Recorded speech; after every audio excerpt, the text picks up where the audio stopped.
File 9. Listening 1. Welcome to the Phobia Clinic, Kylie. As this is your first appointment, today we will mostly be talking about what your phobia is like. I'll also ask you about the history of your fear. How long have you been scared of dogs? Well, I remember a particular experience from when I was a teenager.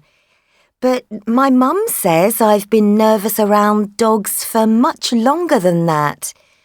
When I was 5, we spent the summer at my grandmother's farm. She had several dogs, and they were quite fierce. That was 22 years ago now. And what is the problem like today? I don't feel too bad if I see someone with a dog on a lead. I usually stand very still and wait for the person and the dog to go.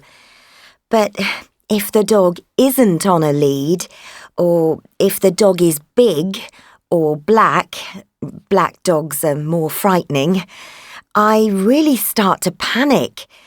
I feel hot and dizzy. I need to go somewhere safe, like my car. Have you visited a therapist before? Actually, no, I haven't. That's probably because my phobia doesn't affect me every day. I live in the city, I drive to work. But now I've started to avoid the park and the beach. Something has to change. When your clinic opened last year, it helped me to make a decision. OK. As you know, we are the only phobia clinic in this area that uses a virtual reality program. This technology has been used successfully with phobia sufferers for around 25 years now. We use a headset and a computer environment, a virtual reality environment, to help you experience your phobia safely. Yes, I'd actually heard of the technology a couple of years ago. Isn't it also used with people who have depression? That's true, but in fact the technology was invented for phobia treatment. In the early 1990s, one of the first doctors to use the technology cured his own fear of heights.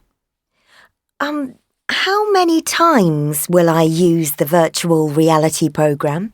Well, I expect to see you around 10 times, and we won't use the headset for the first few visits. There's also a lot of talking as part of the treatment. Most patients use the computer program 4 or 5 times, and you also have to practice in the real world. OK, I'm ready.